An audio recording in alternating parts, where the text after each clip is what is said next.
Good morning sa inyo mga lods. Mapagpalang araw sa inyo. Bali, dito kami dito. Pangalawang araw dito sa ginagawa namin na kulungan ng baboy.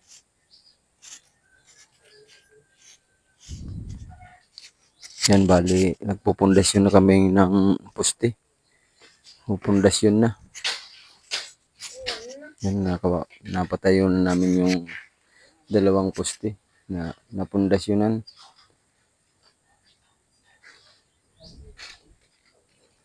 Yan na.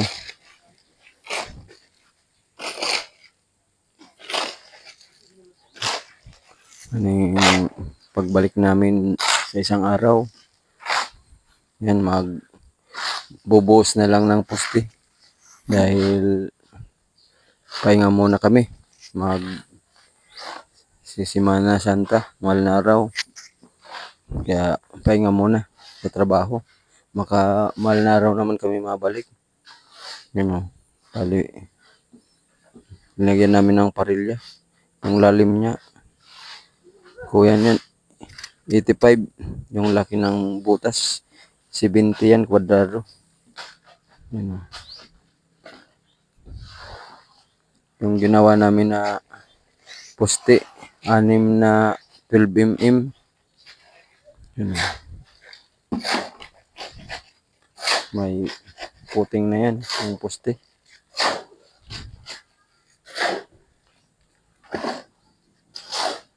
Dahil kulungan to ng baboy, bago na kami pinuusan yung pundasyon, linagayan muna namin ng pampaswerte para pag kulong ng baboy.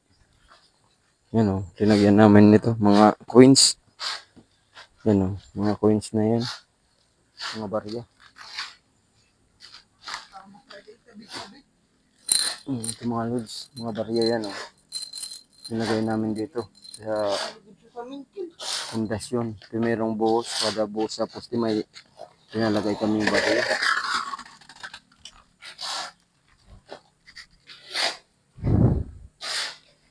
Yan ang day 2, pangalawang araw dito sa trabaho. Yan ang natrabaho namin. Makapupundasyon lang muna. Bali,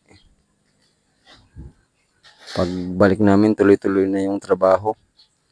Ano, bali 6 tong poste. Ano, marami pa kaming kiklearingin dito. Yan, aalisin pa yan. Yung kahoy na yan. Itong anahaw. Yang kuha. So, yung saging na yan, maalis pa yan. Yan kasi makasisira. Maski yung yan, yung puno niya, kukunin yan para mas di na mabuhay.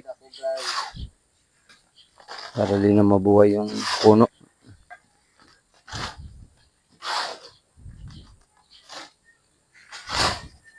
Yan ang update ng ginagawa namin dito.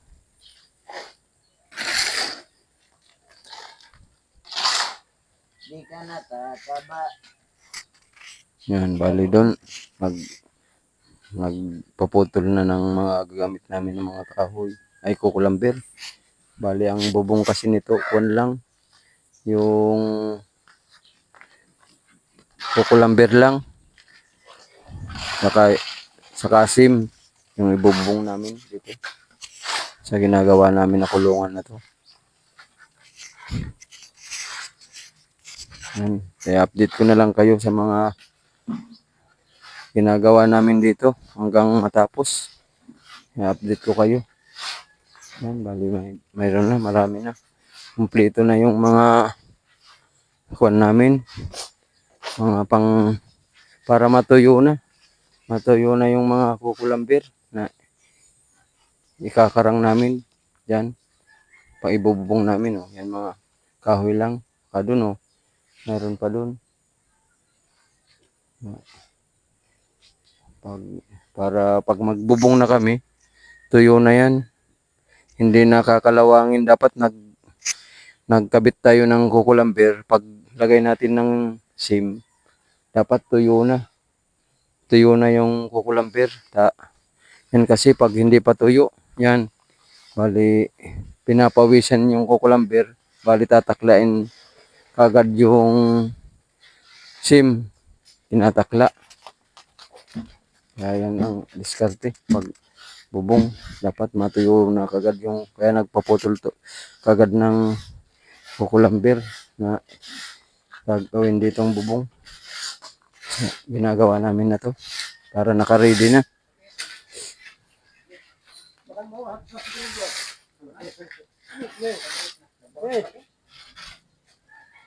Yan na.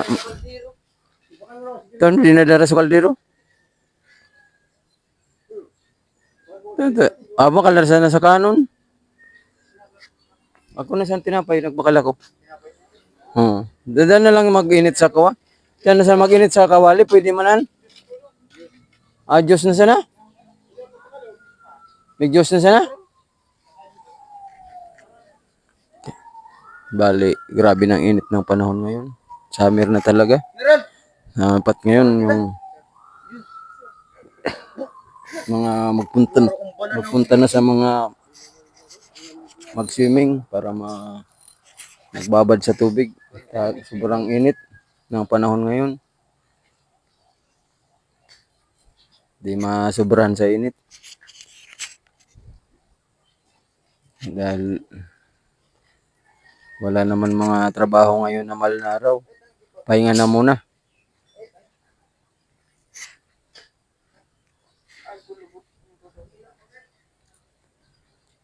Yan. Mainit na muna kaming tubig. Ma-snack muna.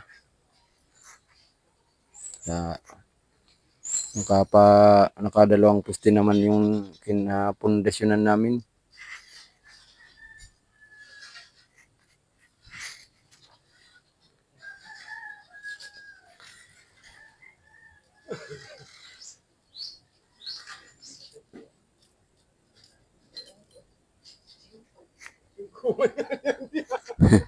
Bali yan.